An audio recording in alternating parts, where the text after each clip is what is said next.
A pack of Bengali mithai, milk and nut-based sweets, from Bombay Sweets Snacks in Irving, Tex. Allison V. Smith for The New York Times. Dallas, 2 weeks after the close of the State Fair of Texas, with the smells of deep-fried Oreos and funnel cake still lingering in the air, 60,000 Indian Americans from across the country are expected to descend on the same site this Saturday to observe Diwali, the Hindu festival of lights and one of India's most important holidays. Like the State Fair, the annual event, known officially as the DFW Diwali Mela for Dallas-Fort Worth, is built around food and mounted on a scale worthy of Texas. Held in and around the Cotton Bowl, it is among the largest and grandest Diwali celebrations in the United States. Dallas is not the most obvious setting. Though the city and its surrounding area have one of the nation's largest Indian populations, 108,000 in the 2010 census, the Chicago region's is nearly twice that size, and the New York, New Jersey areas is more than 5 times as large. The Dallas Festival doesn't even take place on Diwali, October the 19th this year, because the State Fair is using the fairgrounds then. Subhash Chandra, the owner of Bombay Sweets Snacks, with a plate of Kalakand, an item he will sell at DFW Diwali Mela. Allison V. Smith for The New York Times. But for those who attend the Dallas Mela, November the 4th of May as well be the official holiday. What brings them here is the sheer scope and technicolor splash of the spectacle. Bollywood singers are flown in from India. A cast of 150 volunteers stages a production of the Ramlila, a reenactment of the Ramayana, the Hindu epic. 3 giant burning effigies of the 10-headed Hindu villain Ravana and his family crackle into the night, and hundreds of cooks fry up syrupy, spice-laced Indian sweets. This year's festival will have a slightly different tone than in years past, coming so soon after Hurricane Harvey, which devastated much of Houston and other parts of southeastern Texas.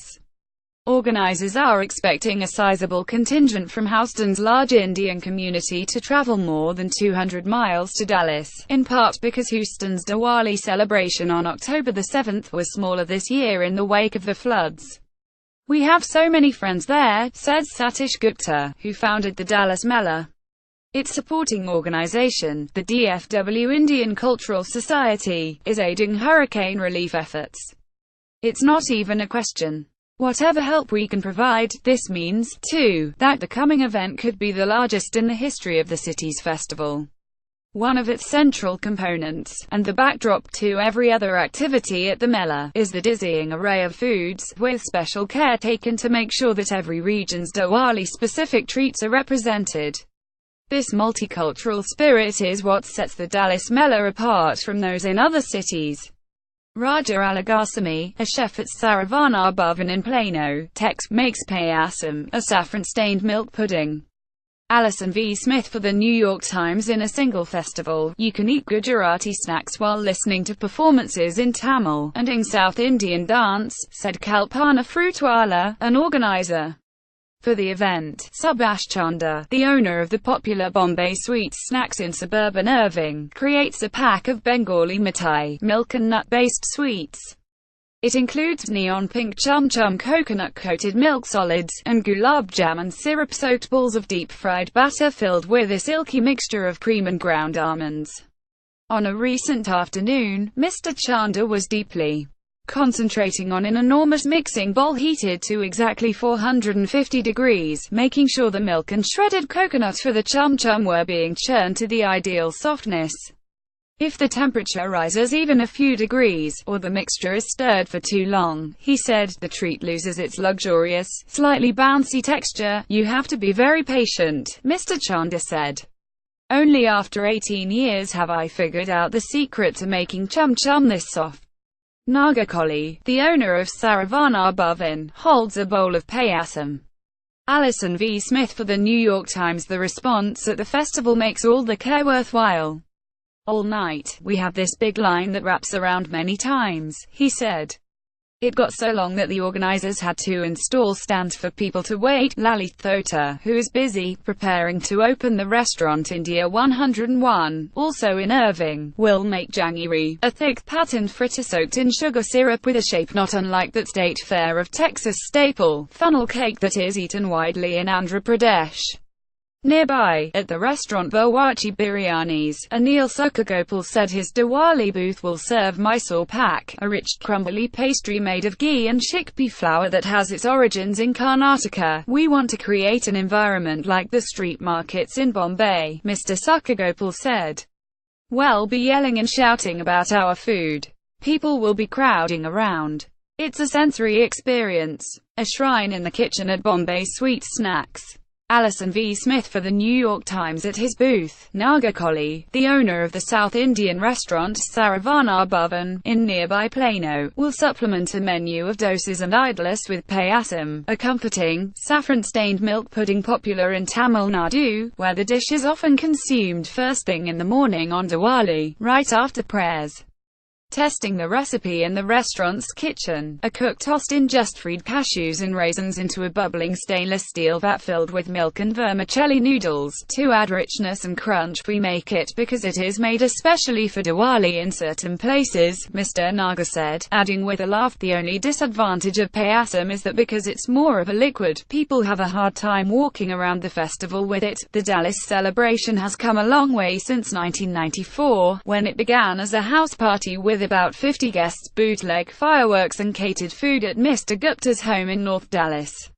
A box of sweets at India 101, an Irving, Tex restaurant. Allison V. Smith for the New York Times. When the party started to outgrow his backyard, Mr. Gupta came up with the idea to turn it into a public, community-run mela, a type of traditional festival with food and that occurs in every village throughout India during Diwali. We wanted to bring that flavor of home to Dallas, to give our children a closer connection to Indian culture, he said.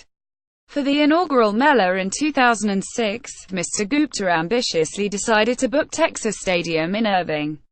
Everyone was making fun of us, said R.K. Panditi, a festival organizer who oversees the food vendors. We knew we would fill it, but I thought maybe we'll get 15,000. More than 38,000 people showed up, creating a major traffic jam on the freeway, and an hour-long wait just to enter the stadium. The food ran out within the first hour, so Mr. Panditi had to ask two nearby Indian restaurants to stay open until 4 a.m. to feed the crowds. Since 2011, the festival has taken place in the Cotton Bowl, which has a capacity of nearly 100,000, and the added allure of being a city-wide landmark and the site of the state fair. Lalit Thota, of India 101, holds jangiri, a thick patterned fritter soaked in sugar syrup with a shape not unlike that state fair of Texas staple, funnel cake. Allison V. Smith for the New York Times. The festival has played an enormous role in expanding the impact of the Indian community, whose population in the Dallas area alone more than doubled between 2000 and 2010.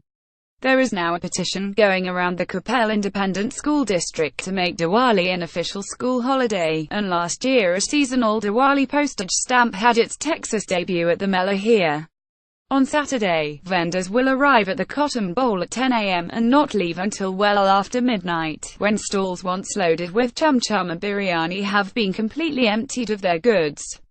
Staying until the very end is well worth it, though, as the closing event of the Mela is an impressive display of fireworks shaped like Diya's lamps, a symbol of Diwali, synchronized to a colorful laser show and Bollywood, a favorite tradition of Mr. Gupta's ever since that first house party. Without the fireworks, he said, a sparkle in his eye, there is no Diwali. Follow NYT Food on Facebook, Instagram, Twitter and Pinterest. Get regular updates from NYT Cooking, with recipe suggestions, cooking tips and shopping advice.